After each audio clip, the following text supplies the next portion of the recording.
Hey hotties, welcome back to another episode of AMA Ask Me Anything with Amy, where I open up and spill the tea on all things hot. How to be an entrepreneur, a mom, a wife, a boss, juggle it all, and I'm here to share all the tips and tricks straight with you. So let's get started. What is your I am not the bigger person today moment? There could be several instances of that. I jokingly kind of, Lisa and I joke around like as we get older, you're just give a damn gets busted and you just kind of care less and less what people think. But I will say there are a couple things that trip my trigger when it comes to my business. And it's either A, taking credit for something that I've done or taking credit for my work, or B, when it is assumed that things just happened. And I'll give you an example like, oh, she was lucky. That person just, it was circumstantial that she got that, or, that could have happened to anyone, or that's easy to duplicate or replicate. And I want to be like, skirt, let's rewind to all 13 and a half years that I've been up at 5 a.m. working until midnight, working on weekends, missing moments with my kid, having postpartum depression, missing raising my children, missing their extracurricular activities, working during the day, pulling double shifts, covering staff, hiring staff, firing staff, paying staff, doing people's jobs when I shouldn't have been doing them, learning new trades, going back to school, working on my computer until 2 a.m. in the morning, talking overseas with manufacturers until 1 in the morning. So yeah, all of that was just circumstantial. All of that just happened to happen. And it makes me, you can tell I'm getting like fired up about it, even just talking about it. Must have been the wind. It must have been the wind. I don't know. Guys, how did she do that? But I work hard, and I know, hate that's when rough. people don't take at face value what has taken me 13 years to build. This is not a happenstance. This is not an accident. This is not something that just stumbled upon my lap. I have busted my ass for 13 years to get to where I am today, and I'm still not even there yet. Like, we're just at the tip of the iceberg, baby. So that's what makes me angry, and that's when my give a damn gets busted, and you're gonna hear from me. On a lighter note, Now that we're all fired up around here, what's your biggest quiet win? So no one. Emphasis on quiet, Amy. Be quiet. What's your biggest quiet win? No one sees. That means everything to you. Well, it's freedom. And let me explain that, because it is using the preface of the last question and all of the things that I over exaggerated for you about how hard I truly have worked to get here. The quiet wins are when I can go to a cheer competition with Grayson. The quiet win is when I don't have to miss Layton's basketball game. The quiet win is a happy hour with my husband. The quiet win is a family dinner on a weekend that I don't have to work. The quiet win is somebody being able to execute from start to finish a project or an order without me having to touch it. The quiet win is a day that I get to go home and not feel that quiet anxiety that we talked about in a previous AMA episode.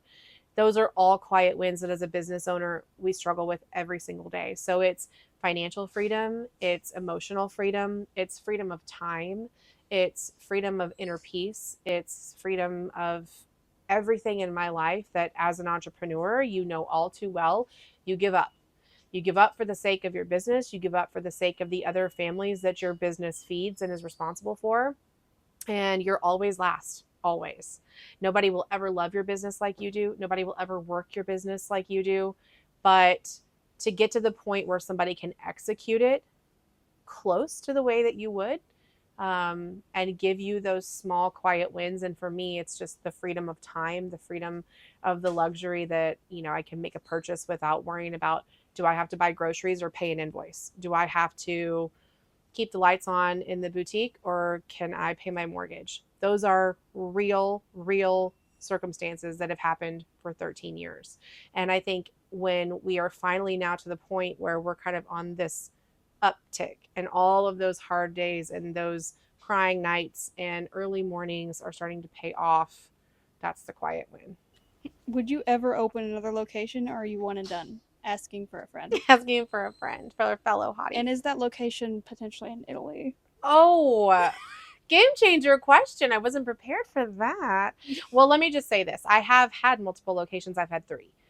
Right before COVID, we had 3 separate retail brick and mortar locations building up an online presence.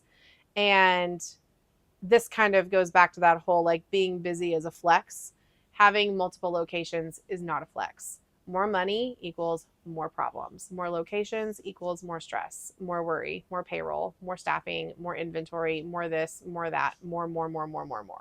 And so what I ended up learning during COVID, which was a huge blessing in disguise, we've talked about that several times here on AMA episodes, how, something that seemed so devastating at the time ended up being one of the biggest blessings in my business journey, is that it really truly comes down to the culture and community. People will follow you wherever you go, and they will adapt to whatever you make your business. We're living proof of that now. How many times have we morphed into something different or adapted into a new business style over 13 years? Because it's what the customer needed. It's what the customer required. The industry was changing. The environment was changing. And so we have to change with it. And so the most important thing that was never ever on the table to compromise was our integrity, culture, and community. And as long as we could keep those 3 things going, our hotties follow us everywhere. They followed us now into the beauty industry. They've followed us into wholesale. They follow us into retail, into live sales, or walking into a building. It really doesn't matter. So eventually, would I love there to be a whole world of the hottie culture? Yes. Would that come from a location that I would have to run? Maybe, maybe not. Would that come from the beauty bar expanding off? Maybe, maybe not. Would that come from franchising hot? Maybe, maybe not. There's a lot of things on the table that we talk about as a company. Ultimately, for me, as long as the community and the culture can stay the same and is not ever compromised, I think there's always a possibility. What's the secret to not losing your mind when everyone needs something from you? Well, if you find out, you let me know. Because I don't know the real answer to that. But what I will tell you is what I am trying. And what I am trying is something very new to me. And I have a business coach as well. Just like a lot of you guys come in here and we have sessions like this for me to help coach you in life and in your own business. I have business coaches in my life too. And I will tell you the biggest thing they tell me, and what I'm working on right now, is boundaries. And I think setting boundaries in your home life, in your work life, personal life, marriage, with your children, with your staff, with your friends, in sports worlds, like boundaries are huge. And when you don't advocate those boundaries and communicate those boundaries ahead of time, people don't know they exist. And so they're quietly crossing all the time. And you're just building up because you haven't advocated for yourself that there is a boundary that they've overstepped. And so I am doing a very good job, trying to do a really good job of setting boundaries. And so that is, to be determined. Circle back with me on that. I'll ask again in like 20. Ask me again on the next AMA episode, and I'll let you know how 20 those, episodes. in 20 episodes, and we'll let you know how the boundaries. Because it'll happen again. It will happen again. And again. And again. But we're going to set those boundaries. So to be determined. But I would say, if anybody else is in that similar, scenario and you feel like you have to be everything to everyone, you don't. Set the boundary. So leave your coping mechanisms down below in the comments. Yeah, exactly. Preferably over alcohol. Just kidding. That's what I'm saying. What you guys like? I like margaritas. Share your favorite drink. Right. That was it, guys. Thank you so much for joining us for another mini episode of business coaching, life coaching, and just all around hottie coaching here with me at AMA Ask Me Anything with Amy. As always, make sure you are liking, subscribing, and sharing here on YouTube as well. And make sure you stay in tune for that channel because we are constantly dropping new things. And make sure you are headed over to our website, www.hautellc.com. That is constantly changing, adapting, and improving every single day. And we will catch you next time. Bye.